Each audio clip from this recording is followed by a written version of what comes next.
apakah tidak dirasa terlalu muda Pak Gibran sebagai cawapres Pak? Iya, maksudnya kayak pengalaman juga masih minim gitu loh Pak, Mas Gibran ini. Apakah tidak dirasa terlalu muda dan masih... Gimana kalau kehendak rakyat begitu? Ya.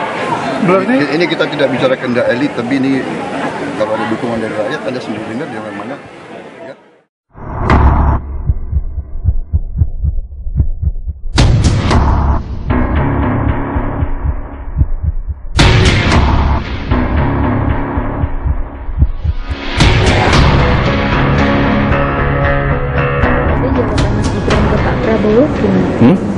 Jawaban Mas Gibran ke Pak Prabowo? Jawabannya? Iya. Umurnya tidak cukup. Tenang saja Pak Prabowo. Tenang saja Pak. Saya sudah ada di sini.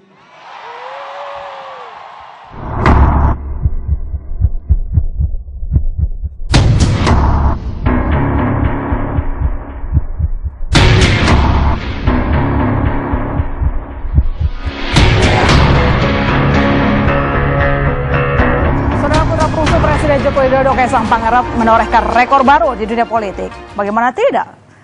2 hari setelah resmi menjadi anggota Partai Solidaritas Indonesia, Kaisang langsung didapuk menjadi ketua umum. Kaisang menyebut, politik adalah jalan ninja kita, anak-anak muda. Ia mengaku ingin ikut berjuang menghapus pesimisme dan sinisme.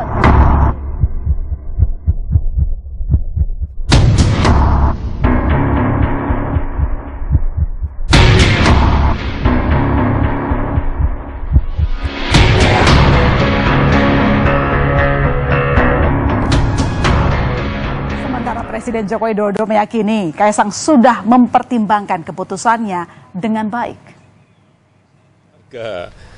Saya sudah terbiasa seperti itu, bahwa kalau sudah berkeluarga, sudah pagi, sudah punya istri, sudah punya rumah sendiri, ya harus tanggung jawab, harus mandiri. Apa yang sudah diputuskan pasti sudah dihitung, baik buruknya dihitung resikonya. Nah, Kaisangnya ada konsultasi ke Bang? Ya, minta doa restu. Orang tua ya, saya restui.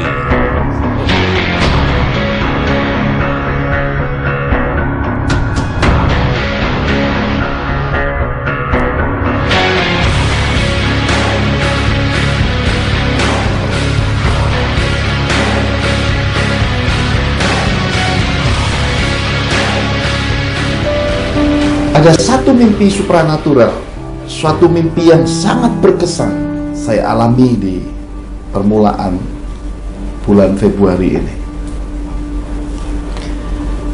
Dalam mimpi itu nampak saya bertemu dengan pemimpin bangsa. Pemimpin bangsa ini memegang tangan saya, lalu membawa saya masuk ke suatu tempat lingkungan keluarganya. Bapak Ibu terkasih dalam Tuhan, lalu saya melihat anak-anaknya, mantunya, keluarganya berkumpul main musik, dan pemimpin bangsa ini bernyanyi. Dan di dalam mimpi itu saya punya kerinduan untuk ikut serta di dalam sukacita keluarga pemimpin bangsa ini. Tetapi suara lembut itu berkata pada saya, engkau tidak menguasai alat musiknya. Jadi suara yang lembut itu membuyarkan semua keinginan saya. Lalu nampak dalam mimpi itu kembali pemimpin bangsa itu memegang tangan saya, terus membawa saya berjalan melewati ruangan itu. Tiba-tiba kami ada di suatu tempat yang terbuka. Seakan-akan jaraknya dekat di dalam mimpi itu, suatu perpindahan yang dekat, tapi nampak suatu tempat yang sangat berbeda. Kalau tadi di suatu ruangan eksklusif, ruangan keluarga, sekarang pada di suatu tempat yang sangat asing sekali. Dan tiba-tiba dari satu kejauhan ada satu sosok, satu pribadi memegang tangan saya yang lain. Dan pemimpin bangsa melepaskan tangannya, lalu satu pribadi yang saya lihat familiar, rasanya kenal, tapi kok seakan-akan dalam mimpi itu tertutup. Lalu dia berbicara tentang hal-hal di dalam hidup saya, seperti suatu nubuatan, seperti suatu pembacaan riwayat hidup. Lalu dikatakan, saya dengar yang saya masih ingat adalah dikatakan, dalam hidupmu ada kedukaan yang besar. Lalu sesudah dia membaca semua, dia beranjak pergi, baru 2-3 langkah Lalu di dalam diri saya ada suatu suara lembut lagi, dan lidah saya tiba-tiba berkata sendiri suatu bahasa yang saya ingat ada seperti bahasa Sanskerta. Saya nggak ngerti, tapi itu seperti itu bahasanya kira-kira. Lalu tiba-tiba sosok pribadi itu berbalik arah dan memandang saya, lalu dia menerjemahkan kalimat yang saya sebutkan dalam bahasa yang sangat asing buat saya. Sayang saya tidak ingat karena terjemahannya itu tertutup. Dan lalu sesudah itu pribadi yang nampak familiar tapi kok rasa asing juga ini beranjak. Dan ketika dia balik badan, itulah saya ingat sosok ini saya pernah berjumpa beberapa kali di dalam pengalaman supranatural yang merupakan suatu sosok yang sangat dikejar di dalam dunia pertapaan. Konon katanya kalau belum berjumpa dengan sang besar yang berkuasa bagi para pertapa ini, pertapaan itu belum lulus.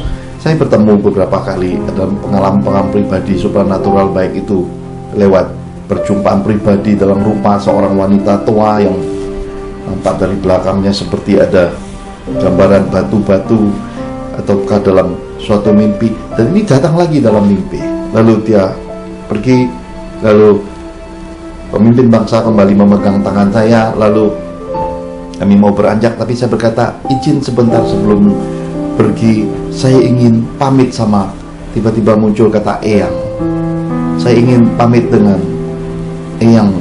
Lalu tiba-tiba pemimpin bangsa berkata, udah yang ini aja mewakili semuanya. Lalu saya melihat penampakan yang lebih asing lagi, manusia yang kecil-kecil tetapi sangat berkarisma. Lalu saya pamit dengan mereka, lalu sang pemimpin bangsa berkata, engkau seharusnya banyak bergaul dengan orang-orang seperti ini. Dan saya melihat lingkungan itu sebelum saya beranjak pergi. Lalu nampak di dalam mimpi itu saya menaiki tangga dan menggendong seekor binatang. Binatang itu seperti domba ataukah kambing, saya gendong. Lalu saya beranjak naik, terus naik dan meletakkan binatang yang saya gendong seperti domba itu. Lalu tiba-tiba di belakang ada adik perempuan saya dengan suaminya yang ngikut. Lalu kami di ujung tangga itu suatu dataran yang tinggi, dan kembali pemimpin bangsa itu duduk di sebuah meja. Lalu adik saya berkata sama saya, kok mau kasih uang nggak? Maksud adik saya itu adalah memberi persembahan kepada pemimpin bangsa. Lalu saya mengangguk. Dia berkata, sebentar lagi habis loh kok masanya, karena nanti kalungnya akan diambil daripadanya. Saya mengangguk-angguk. Lalu